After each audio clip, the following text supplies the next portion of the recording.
So I got myself a watch. I mean, my updated Apple Watch a couple of months ago, I guess it was now. And I got it partly because, I mean, I had one before, but this had a nice feature. It has an SOS feature on it, you know. If you fall down in a ditch somewhere, it will prompt you and ask if you need help. Great idea. This is my chief form of exercise is riding my bike back and forth at our lake house. So far I've stayed out of the ditches. Terry thinks that's not going to last. I'm going to end up in a ditch sooner or later, just like we all do, you know. So on Sunday night, it was like the seventh inning when the Astros went ahead and managed to stay ahead. I mean, I was clapping my hands and pounding on the table, and my watch buzzes. It's an SOS alert. Looks like you've taken a fall. Do you need help? Well, anyway. So 20 years. It is hard for me to believe it's been 20 years. I do remember pretty distinctly being with Peter Forbes. Peter and I went off to Fellowship Church in Little Rock, Arkansas for an outreach program that they were putting on. I didn't go there to hear about a men's program, but you know how it is. In between the plenary sessions, there are little workshops and breakout sessions, and I'm trying to fill up my dance card, and I see one that's about a men's ministry. I think, well, okay, what else have I got to do? So I went in and I sat down in the sanctuary. I remember this vividly. I was just sitting there, and it's like, I don't know if this has happened to you or not. It's like, a thought formed in my mind. It was as vivid as though someone was talking to me, but there wasn't a voice. And this thought was, you don't know what this is, but I want you to go back to Houston and do it.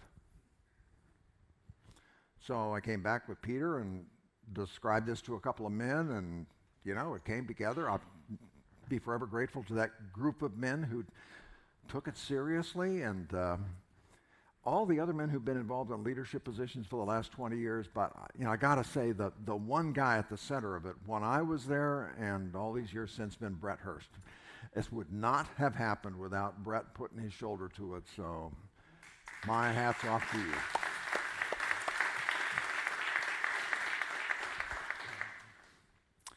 All right.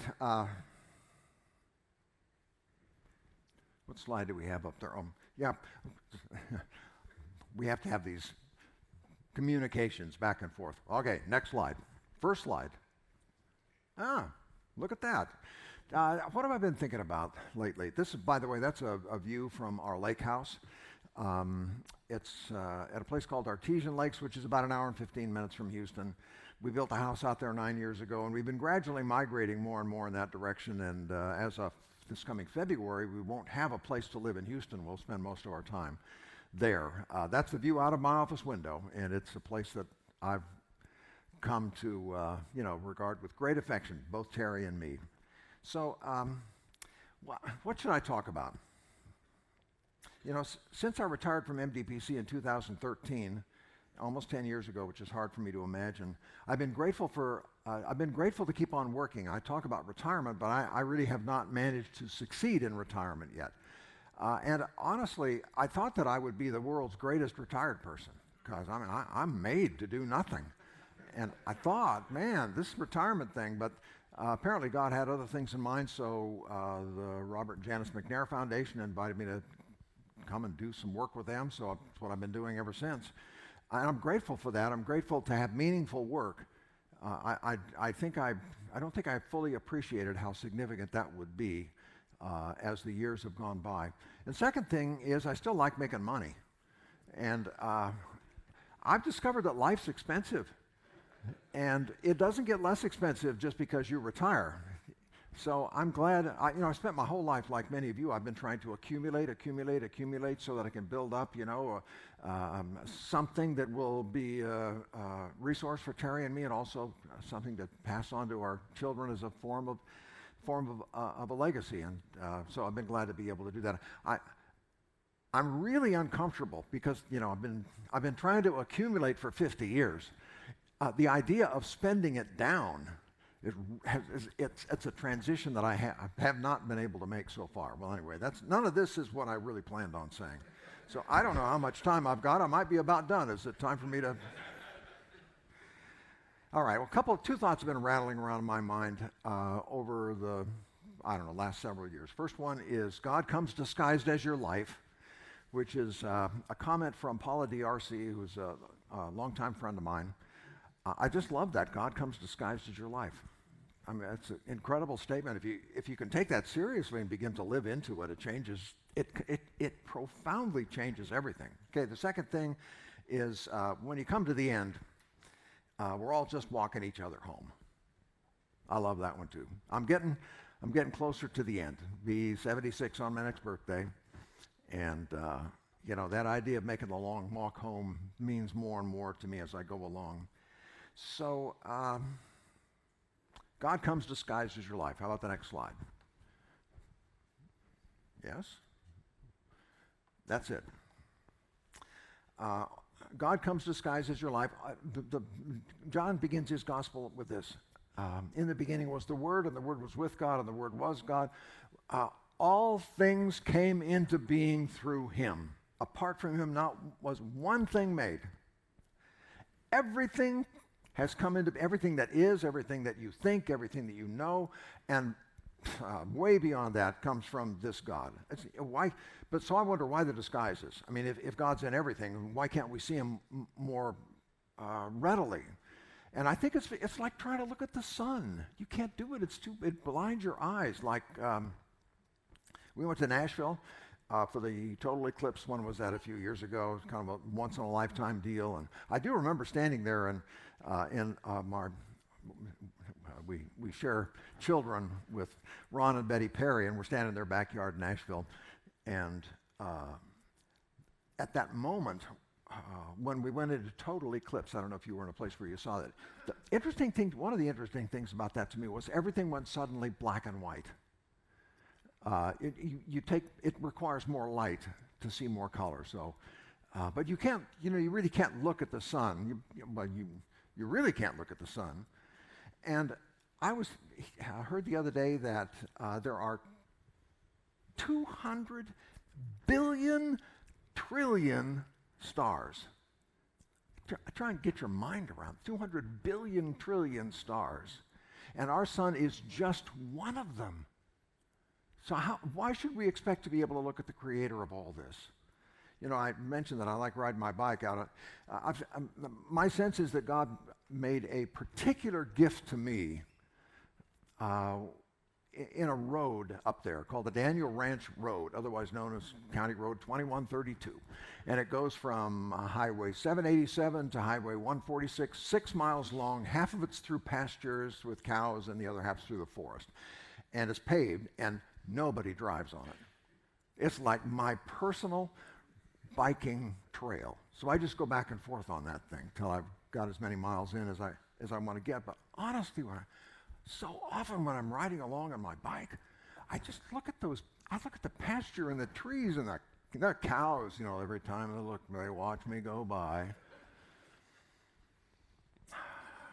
I find myself in my head singing hymns. Terry used to ride on her bike with me a few years ago, but she doesn't feel comfortable doing that anymore. So, but when she did, she would actually sing out loud. She would sing to the cows. I haven't gotten to that point.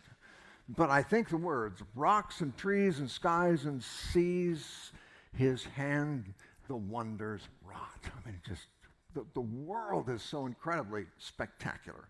And more than that, God makes himself evident through people. Through those who are near me, I will show myself holy. I love that little Bible verse. Through those who are near me. This is the way God reveals himself, through each other. So we'll take each other, I think, more seriously. So it is true that I pester God with a lot of questions. I'm not very smart, but I do have a lot of questions. You may be in the same boat. I kind of decided, though, that this Christian walk isn't true because it makes sense. It's true because it works. So I kind of live with my questions. And besides, I sort of feel like Job, when he was pestering God with a lot of questions, and finally in the book of Job, toward the end, God just begins saying, Yeah, who are you? I mean, were you around when all this was coming together? It's like, what, 3 chapters of question after question after question, all of them humbling Job. So why should I expect to have all God figured out? I mean, I can't even do algebra. I don't know why in the world I should ever expect to understand God. So I like this little summary statement. I'm not sure who said it. It might have been Richard Rohr. He said, the essence of God is the mystery of humble love. Take all of your questions and all of your confusion. Just remember, God is the mystery of humble love. All right, next slide. So God comes disguised in ways that we can grasp. Most of your religious life is not consciously religious. Eckhart Tolle, in the Gospels, Matthew, Mark, Luke, and John, they're the only ones who have preserved Jesus' parables. Matthew, Mark, and Luke. John kind of goes a different direction in preserving the life of Jesus. But in Matthew, Mark, and Luke, 35% of the time, Jesus is using parables to teach. And it's interesting that none of those parables are about God. I mean, not explicitly.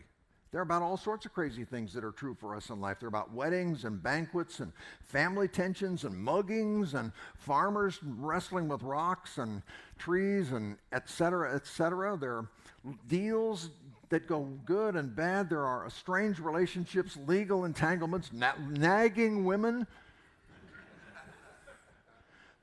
That's the story, God comes disguised in all those things. So I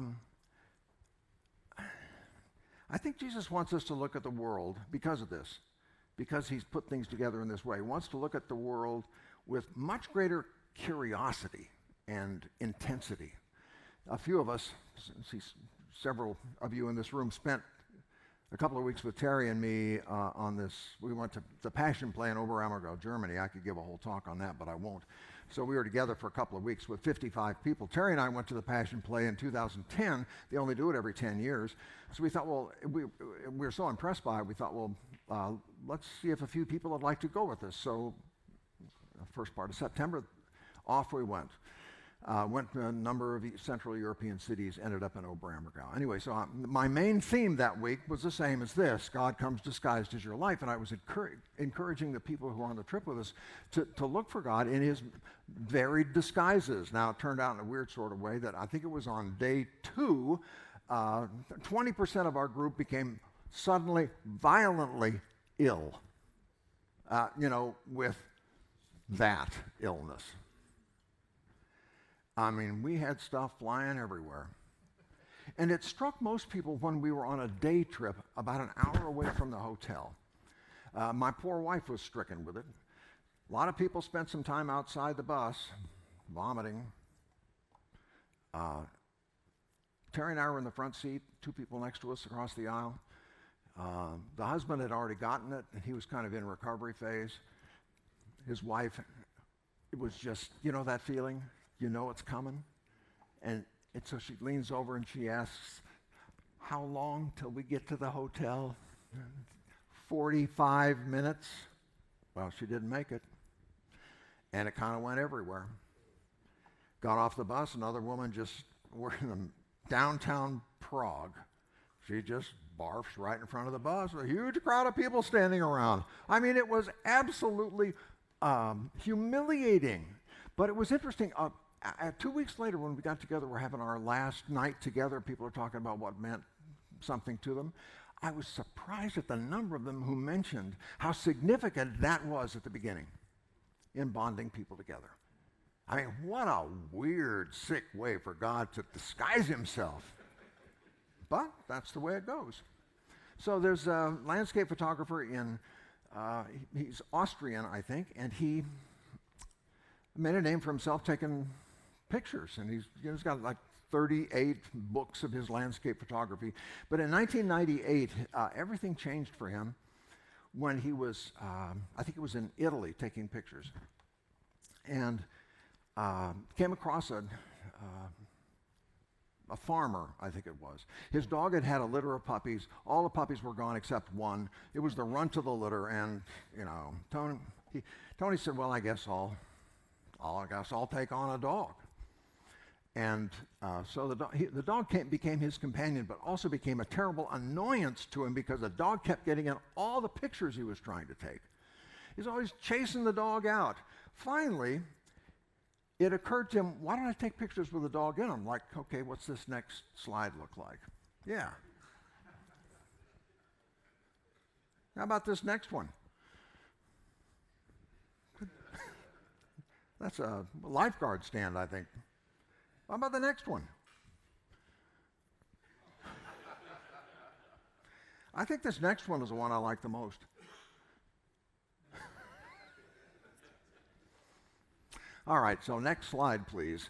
Learn to look for God in all the disguises in your life. Because when you discover God in a moment, the moment is transformed. You know who the origin of OMG is? You know how people use that abbreviation?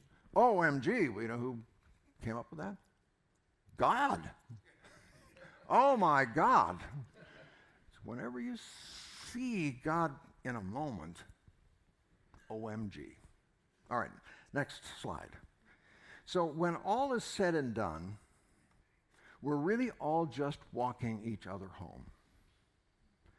I find myself wanting to do that.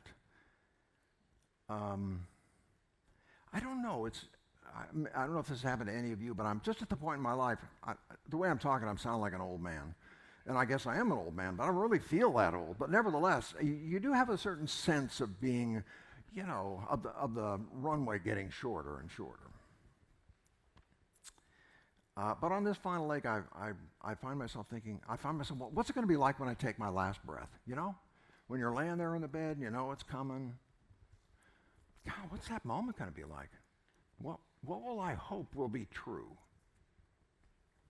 So these are a few things that occur to me as I'm trying to walk home. All right. Next slide. First thing, this is a Richard Rohr comment. Being connected is more important than being correct. We put a lot of emphasis on life, and life on truth, and all that. But I think it all comes down. First not good thing in the Bible. Remember the second chapter, Genesis. The first not good thing is aloneness. So it's important to try and find ways to stay connected, no matter what the differences are in the gulf between you and other people. It's like that old saying, we're like porcupines in winter. We need each other, but our quills do get in the way. So you've heard me talk before about wells and fences. How about the next slide? Got this from Michael Frost. You may remember he was here in Houston a number of years ago. He talked about cattle ranching in Australia, which is where he's from. And he says that the landscape there is so parched in the cattle ranching region that it's not practical to put up fences. It's crazy. Yeah, I've forgotten how many acres of land it takes to produce enough grass naturally to feed one cow. So cows are all over the place. He said that, but if you have a good well, you'll never have to worry about your cows. They're always going to come back to the well. And we're living in an age, I know we're living in an age of what has been described as relativism, where everybody has their own truth. So we've got truth and alternative truths, facts and alternative facts, and news and fake news and all the rest of that stuff. So whenever we take hold of a distortion in life, whenever we begin to live life other than the design of life, people get hurt. It's just the way it works. So, the other day, since the Astros game was rained out on Sunday, rain delayed, I had to figure out something else to do. I could have done something meaningful and worthwhile, but I decided to watch 60 Minutes.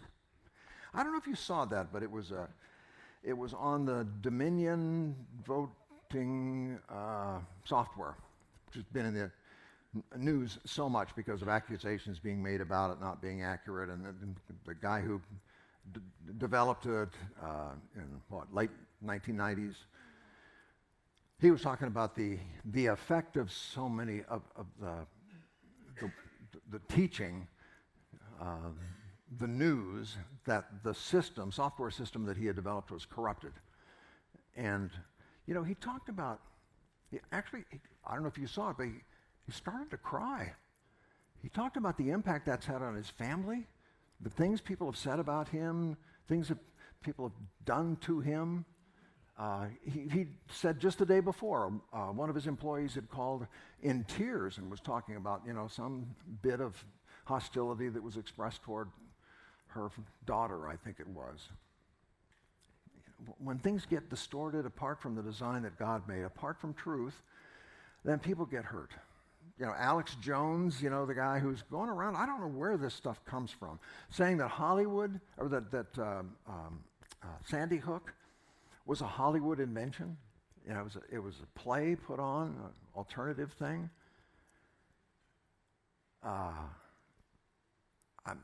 My mind is blown by that sort of thing. But one of the men who was there, one of the women who was there, if you saw the coverage on TV, you may have seen this.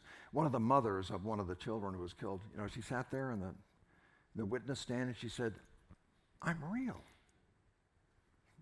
My son is real. I held him." And she went on to talk about stuff that had been done, like people urinating on the gravestones of their children, saying, it's just a Hollywood play. Wherever that kind of mistruth is declared, people get hurt.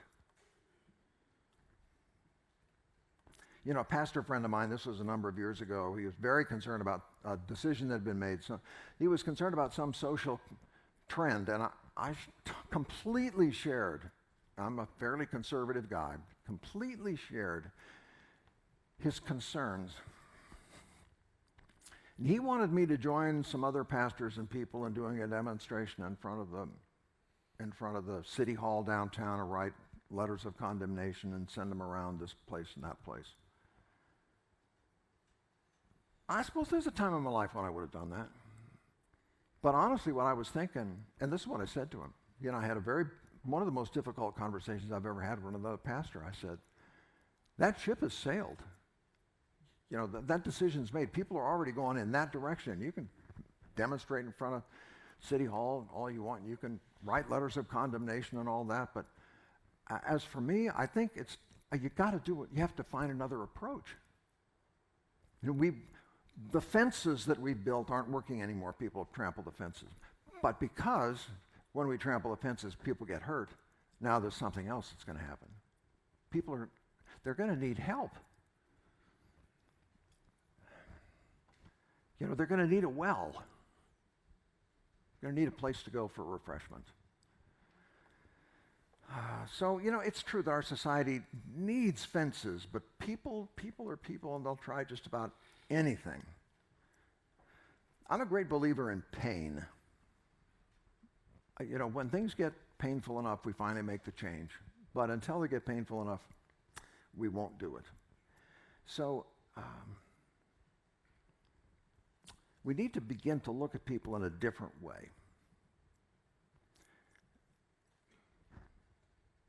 I know I've whined about this before. Some of you have been a part of men's life for a while. I'm so conflicted about what do you do with homeless people on the street who are, at the intersections or asking for money, and it's like I just don't establish eye contact. I have the same theory, by the way, with our daughter Angie's dog, Bear. Don't establish eye contact with that dog.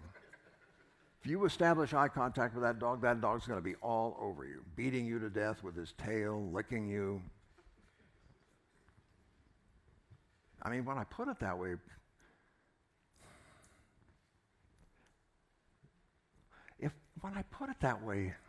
it sort of sounds like I want to treat a certain category of people like a dog. Don't establish eye. What do you mean don't establish eye contact with somebody who's begging at the street corner? Anyway, so I conflicted about this for a long time. I just didn't do it. But then finally I decided, oh, all right, okay, I'll do it. Some friends of ours have been taking grocery, the plastic grocery bags. They weave them together into a mat, and so they give them to homeless people. So I thought, okay, I took one of these mats. And there's a guy at Silver and the Katy Freeway. He sits there with a little sign that says, maybe you've seen him, "Hi, I'm Joe." Just sits there. So I took one of these rolled up mats and I put a $20 bill in there. Big money for me, Gave it to him, and he seemed appreciative. And as I was walking away, he said, "Oh, excuse me, would you like to stay and have lunch with me?" And somebody had given him one of those little cook stoves and a pan and some steaks. And he was cooking up some steaks. It was so humbling to me. He's inviting me to lunch. About that time, I heard about this Jewish proverb.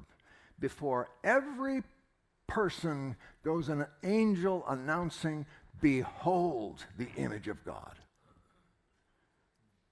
So I got to thinking, you know what I really should do? I should make myself a sign. And I should go stand down there.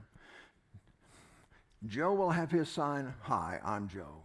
I'll be next to him with my sign, "Behold the image of God," and a finger pointing right down at Joe. If you can look at people in that way, their life and your life is just different. It's so important to try and remain connected. All right, next slide. Hold your convictions with gentleness and reverence. Truth that is not loving and joyful and inclusive is not truth. I get stuck on that word inclusive because, it's one of those catchwords I find, at least in so many circles. But if you can stand back out of the politics of it, yes, if it's true, then it must be true for everybody. Okay. I need to remind myself, you got to stop trying to win. You don't always get to win. You don't always have to win. I saw a recent poll that said, the number one reason people are going to the polls this time is not because of any particular cause. A lot of things are being proposed as, why we're going to vote this way or vote that way. But this particular poll said the number one reason motivating people to vote is so that the other side doesn't win. Wow, we're just in a winners and losers. Unless we both win, we can't win. Look at the recent 6-week tenure of Liz Truss, shortest prime minister in British history. I don't know. But you know how she got in that position? Because a small group of people wanted her to represent them. And so she became prime minister, but it wasn't prime minister for people. It was prime minister for a little group of people. We've got to start getting outside of that. It's not win, win, win. Stay connected to each other. I've got to learn to work with and beside each other till we get to that. We're not going to do that, by the way, I don't think, till the pain gets bad enough. So I sound like a prophet of doom here this morning. I know, I'm getting old. And well, what did he talk about today? Well, he talked about... Anyway, I do think there's a lot of hope.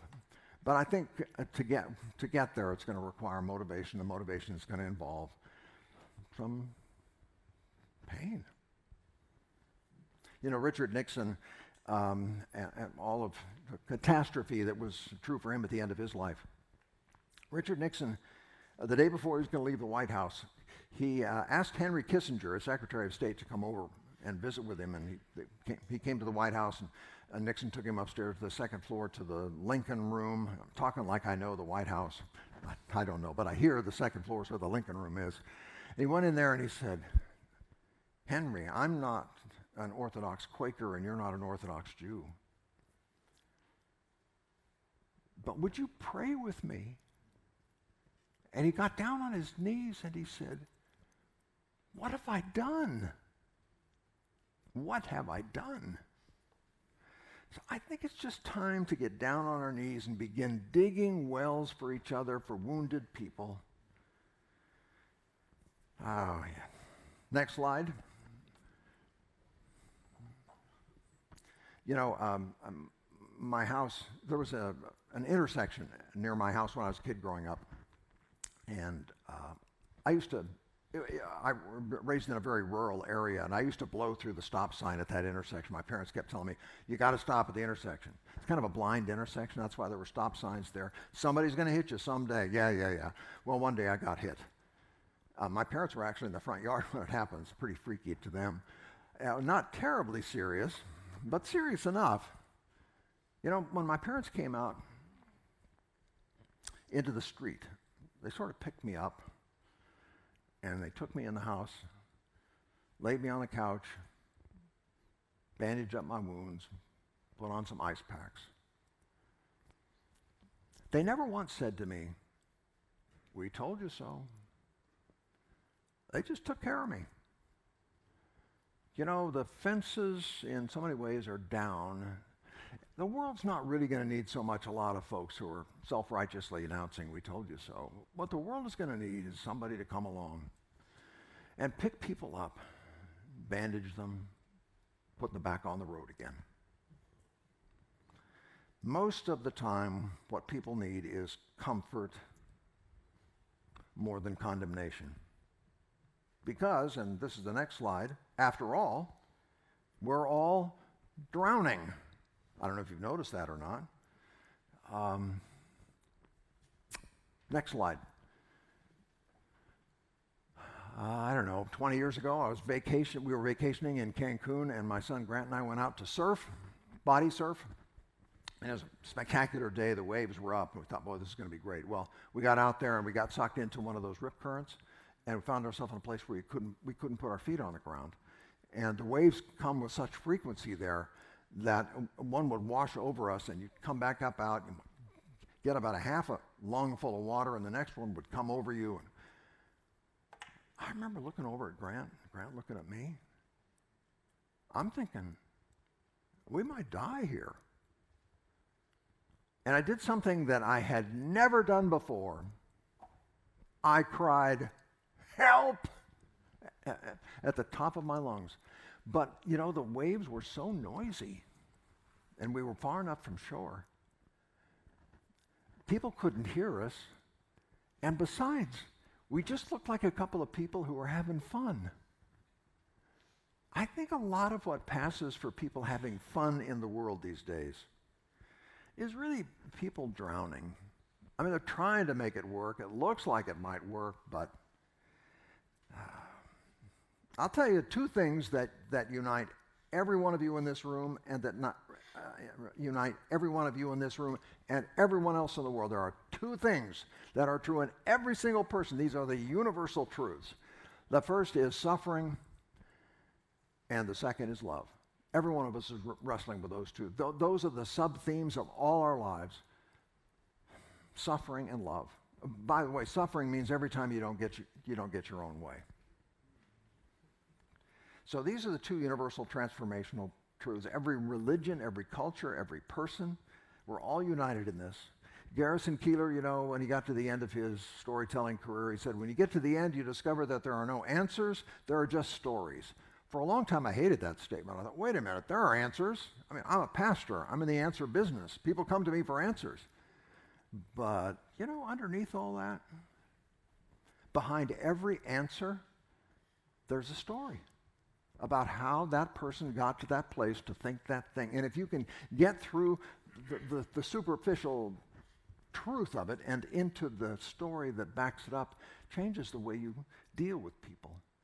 And you will discover, as you get into every person's life, everything about them is driven one way or another by either love or suffering, or both together, more likely. That's why the universal human prayer is, as Anne Lamott puts it, help, thanks. Wow. All right. See if you can find people at that level. Next slide. We're all caught up in the earth dream and only Jesus is fully awake. Next slide. You can't see this, and I'm going to try and see it by enlarging my thing here. But this is one of the books my dad left me from his library. And this is day 10 of Book of Daily Readings by a man named D.S. Cairns. God is always nearer, mightier, more loving, more free to help every one of us than any one of us ever realizes. I think about that a lot. God is more loving than we can imagine. Mankind generally is under a kind of hypnotic spell about God, which is always contracting and chilling their thoughts of him, leading to all kinds of depressing and terrifying illusions about him. The story of the growth of the disciples' faith is the story of the breaking of that evil spell. Either Jesus was a dreamer, or they and all other people were dreamers. We are all alike, wrapped up in the great earth dream. Jesus alone is fully awake. So, that's why we need a Savior. Jesus is the only one who's awake. Next slide. We all need a Savior. Central Christian icon is a man offering love from a crucified position, as you see in the next slide. When you understand this, then it completely reorients your life. You begin to be a good walking partner on the long road home. You know, my dad told me this story. He said this was the most impactful moment one of the most impactful moments of his entire life. When he and my mom got married, my mother loved to swim, but my dad had never learned to swim. I mean, he's in his early 20s, had never learned to swim. So he thought, well, I guess I got to take swimming lessons. And he described going to the YMCA back when the YMCA was serious about the M. This is a men's thing. And a couple other men, he and a couple other adult men were there to take swimming lessons. And as he described it, they all went to the edge of the pool. They were all naked. Nobody wore a swimming suit. And they didn't start at the shallow end of the pool. The swim instructor took them to the far end of the pool, the deep end, said, I want you to do a couple of things. I want you to jump into the deep end. You can imagine how terrifying that would be. He said, then when you jump in, I want you to hold your breath, put your head back, stretch out your arms, and a miracle will happen. My dad said, when he did that, it was astonishing. He just came back up to the surface where he could breathe, and the water wasn't his enemy anymore. And that, you know, if you want to walk other people home, that's not a bad posture. To just jump into whatever the water is, stretch out your hand, put back your head. And I think if you'll do that, you'll become a good walking partner. So I just close with this little proverb, the last slide. Trust in the Lord with all your heart, and do not rely on your own understanding. In all your ways acknowledge him, and he will direct your path. So I pray God will help you to be a good walking partner to some other people while together we're on our way home. All right, let's pray. Eternal God, I thank you very much for not giving up on us. I thank you for creating this whole grand spectrum of life for our pleasure, enjoyment, and most of all for our discovery of you. Thank you for all the disguises that you wear. I pray that you would give us eyes to see and ears to hear. And I do pray that at the core of our being, we would celebrate you as our Savior, and that we would become fit walking partners for so many people who are just trying to get home. And I ask it in Jesus' name. Amen.